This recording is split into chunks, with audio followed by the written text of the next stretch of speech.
Praise the lord. నేటి దిన వాగ్దానము. నేను మీకేమి చేయగోరుచున్నానని అడగగా.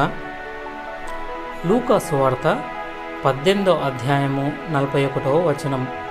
కొన్నిసార్లు మనం ముఖాముఖిగా అడగటానికి భయపడతాం, లేదా మన విశ్వాసాన్ని పంచుకోవడంలో చాలా దూకుడుగా కనిపించకూడదనుకుంటాం. కానీ యేసు గురించి సాక్ష్యం ఇవ్వడానికి ఒక అద్భుతమైన మార్గం ఉంది.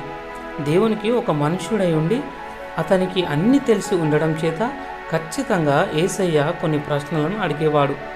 మనకు ఆయన ఒక ఉద్దేశం తెలియదు, కానీ ఆయన ప్రశ్నలు ఇతరులను స్పందించుటకు ప్రోత్సహిస్తున్నందున ఆయన తన శిష్యుడైన ఆంద్రేయతో మీరేమి వెతుకుచున్నారని వారిని అడగగా, గ్రుడ్డివాడైన భర్తమై ఆయన నేను నీకేమి చేయగోరుచున్నానని అడగగా, ఆయన పక్షవాతం కలిగిన మనిషితో స్వస్థపడగోరుచున్నావా అని అడిగాను.